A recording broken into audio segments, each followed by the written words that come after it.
خانم هایی که درگیر کیست، اندومتریوز و فیبروم میشن، این خانم ها دارای رحم بسیار سردی هستند و این سردی رحم خودش یکی از عوامل بسیار بسیار مهم برای این هست که خانم ها درگیر بیماری های تخمدان و رحم میشن. این نوع سردی معمولا برای آقایون هم اتفاق میفته. تخمدان های خانم ها در داخل بدنشون هست و تخمدان آقایون در خارج از بدن اونها قرار داره.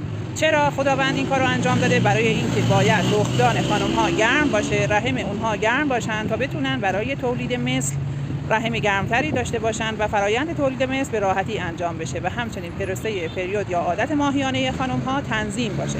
ولی برای آقایون این گرما میتونه خطرناک باشه. برای همین اندام آقایون که همون بیضه ها هستن و تخمدان ها هستن بیرون از سطح بدن.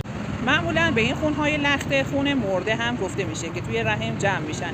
پس این پست رو لایک کن، سیو کن و بفرست برای کسانی که درگیر این مشکلات، مخصوصا مشکلات نازایی که یکی از سبب‌های اصلی اون سردی رحم هست بفرست.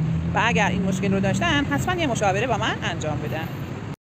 و بسیاری از خانم‌های ما از دردهای شکمی و دردهای زمان پریود، مخصوصا دل دردهای به شدت شدید شکایت دارن و از لخته های خونی که دفع میکنن شکایت دارن.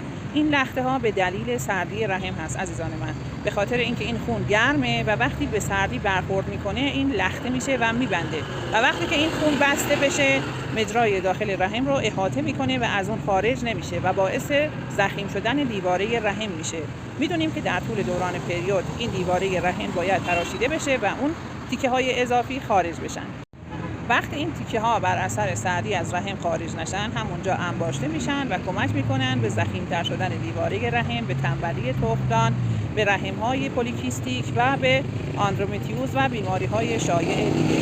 پس اولین کاری که باید انجام بدیم این هست که به خانم ها توصیه میکنیم که رحمشون رو گرم نگه دارن، از روغن بابونه و سیاه‌دونه برای چرب کردن زیر ناف و اطراف پهلو حتما استفاده کنن، خودشون رو گرم بگیرن و از ترکیبات دارویی بسیار گرم زیر نظر پزشک متخصص استفاده کنن و مشکلشون حل بشه.